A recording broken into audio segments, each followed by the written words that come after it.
Bonjour, dans cette troisième vidéo, on va toujours s'intéresser à l'affrontement des deux modèles, des deux blocs, que sont le bloc ouest, dominé par les États-Unis, et le bloc de l'Est, dominé par l'URSS.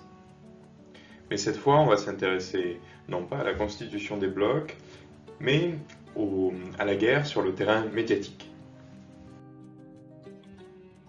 Donc la guerre froide est une guerre à la fois médiatique et technologique. Cette guerre indirecte est aussi une guerre d'image, car chaque camp cherche à convaincre de la supériorité de son modèle. Les États-Unis cherchent à mettre en avant l'attrait de la société de consommation américaine, appelée aussi American Way of Life, tandis que l'URSS met elle en avant la recherche de l'égalité, notamment entre les travailleurs et entre les citoyens de façon générale, et dénonce l'impérialisme américain, c'est-à-dire la volonté supposée des États-Unis à vouloir dominer économiquement, politiquement, médiatiquement, culturellement d'autres pays pour s'assurer une sorte d'hégémonie, une sorte de supériorité. La propagande a une place centrale dans la guerre froide et les deux superpuissances s'affrontent sur le terrain médiatique mais également sur le terrain sportif.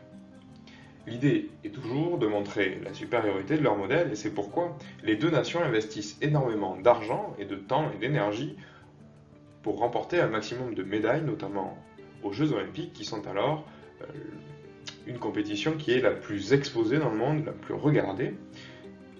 Un exemple de cet affrontement et de cette rivalité, ce sont les JO d'hiver 1980, où l'équipe des États-Unis arrive à se hisser en finale, alors qu'à l'époque, le hockey sur glace aux États-Unis est un sport moins important que sont par exemple le basket ou le baseball, et où une grande partie de l'équipe n'était pas professionnelle. A l'inverse, en URSS, une grande partie des joueurs étaient rémunérés, c'était une équipe qui était réputée imbattable, et depuis des années, en effet, elle n'avait pas été battue. Or, en finale, en 1980, cette équipe des États-Unis, réputée plus faible, bat en finale donc l'URSS.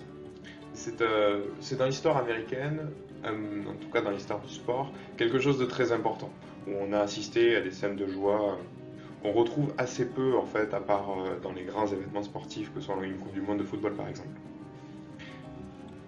On le voit ici, un des principaux magazines américains avait fait figurer cette équipe de hockey sur glace en une, et on le voit bien, on a un effacement complet sur cette photo, on ne voit pas l'URSS, on voit que les joueurs des États-Unis pour les mettre en avant.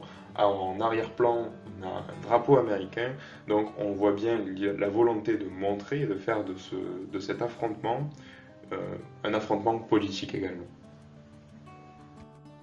Les deux blocs, enfin, s'engagent dans une course à l'espace pour montrer une supériorité cette fois technologique et non plus sportive.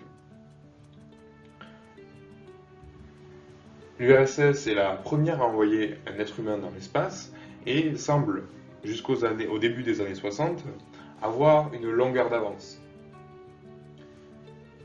Mais en 1969, ce sont finalement les États-Unis qui envoient le premier homme sur la Lune et qui arrivent surtout à le faire revenir. C'est Neil Armstrong, donc en 1969, premier homme à poser le pied sur la Lune.